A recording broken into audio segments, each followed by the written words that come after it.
On vous retrouve pour la dernière vidéo du Salon des entrepreneurs.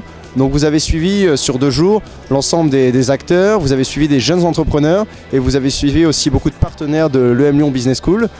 Là, nous allons essayer d'esquisser un petit peu les conclusions en compagnie de Xavier Kergal, président et fondateur du Salon des entrepreneurs. Bonjour. Et avec Michel Coster, qu'on retrouve encore pour une vidéo, l'homme qui porte l'entrepreneuriat sur la région Rhône-Alpes. Merci, bonjour. Donc tout de suite, on va se lancer dans le bain. On a vu que les jeunes avaient été à l'honneur sur le salon. On a vu que beaucoup d'animations avaient essayé de donner l'envie aux jeunes de créer leur entreprise, essayer de leur donner les moyens, malgré leur jeune âge et malgré, on va dire, le manque souvent de crédibilité. Qu'est-ce qui est spécifique cette année sur l'entrepreneuriat des jeunes ? Je ne sais pas s'il y a des choses spécifiques. Ce dont on est certain, c'est plus la création d'entreprise se passe jeune. Je ne dis pas plus il y a de chances de réussite, mais en tout cas il y a cette insouciance qui permet de déployer, toute une énergie qu'on a peut-être moins après quand on a des engagements financiers, un conjoint, des enfants, une conjointe, etc. Donc c'est vrai qu'il y a une demande de plus en plus forte de la part de jeunes. Peut-être aussi parce que les jeunes générations ont vu leurs parents ont le temps de se faire un peu torcher par les grands groupes, soyons clairs, avec les plans de carrière, c'est un peu terminé. Donc il y a aussi peut-être, pas contraint et forcé, mais une nouvelle envie. Et il n'y a pas que la fonction publique comme terrain d'expression. Oui, une sorte de nouvelle hargne du business chez les jeunes. Et Michel, au cours des rencontres que vous avez animées, qu'est-ce que vous avez retiré justement de ces jeunes témoignages ? Ces témoignages de jeunes, pas ces jeunes témoignages, donc ces témoignages de jeunes.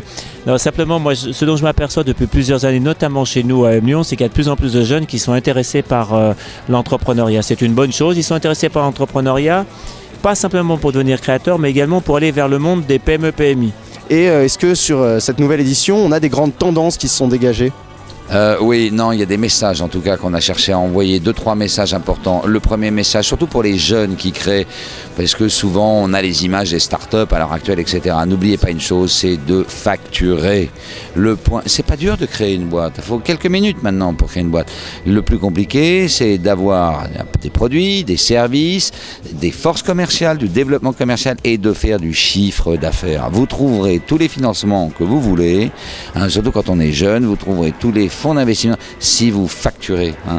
Et on a trop tendance sur les nouvelles générations à dire ouais, montez ma boîte, il faut facturer. Je veux dire, une entreprise qui facture est une entreprise qui perdure. Bon, mais il faut être clair, c'est un peu lustucru comme slogan, un peu, on m'a sorti ça hier. Moi j'aime bien lustucru, c'est clair, c'est net, c'est vrai. Facturer, bon, et faire rentrer l'argent. Il y a une étude d'Oseo Région il y a quelques années qui montrait un truc très intéressant.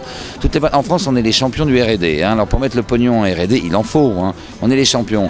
Mais on n'est pas très fort sur le développement des forces de vente et le développement commercial. On est pudique là-dessus et on n'utilise pas forcément. Et les financiers disent, mais dans les business plans, n'hésitez pas à mettre des dépenses sur le développement commercial. Ça ne nous heurte pas, nous, capital investissement ou banquiers. Au contraire, ça nous rassure, quoi.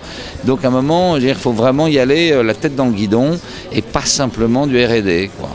C'est ce qu'on a vu d'ailleurs au travers des conférences. On a vu beaucoup de Quadra et de Quinca avoir cette volonté de revenir vers l'entrepreneuriat, non pas pour recréer leur propre boîte, mais plus pour accompagner des projets. Et est-ce qu'il y a des nouvelles structures ou des nouveaux moyens de rencontre, Xavier notamment, qui vont apporter dans les années ? Il y a quand même un développement de ce qu'on appelle des business angels, hein, mais ça vous le savez bien dans vos écoles, hein, où on en voit de plus en plus. Le tutorat, le mentorat. On sait qu'une entreprise accompagnée a grosso modo 3-4 fois plus de chances de réussir. Alors il y a l'accompagnement par des pairs, PIRS, entrepreneurs, il y a l'accompagnement par des experts, les pairs aussi d'ailleurs, mais ça ne se termine pas pareil. Donc expert comptable, avocat, notaire, expert comptable, c'est très très important. Et puis il y a l'accompagnement, effectivement, tous les réseaux un peu professionnels. Moi, ce que je voulais rajouter, c'est quand même, c'est très vrai ce que disait Michel, c'est qu'il y a une demande, une appétence des jeunes pour des projets de vie. C'est-à-dire que la création d'entreprise ou l'entrepreneuriat rentre dans un univers global, psychosociologique, entre guillemets, de projets de vie, d'avoir aussi de l'autonomie, de l'indépendance. Il n'y a pas que l'ascenseur social. Cela dit, si vous n'avez pas de pognon, hein, il n'y a pas d'autre alternative que de créer sa boîte pour en faire. Parce que ne vous l'aurez pas, c'est pas en étant salarié que vous allez pouvoir vous acheter maintenant une résidence principale. Je ne parle même pas de la résidence secondaire. Voilà. Bah, écoutez, le message est passé.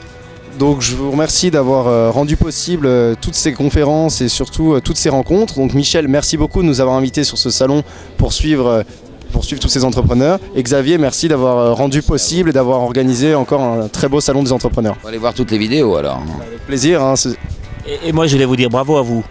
Parce que je pense que vous avez fait un super boulot et vous l'avez fait dans un état d'esprit génial. Et donc on a pris beaucoup de plaisir à se laisser suivre par vous. Bravo. Bah, merci beaucoup et bravo à toute l'équipe et rendez-vous pour l'année prochaine. Allez, on verra.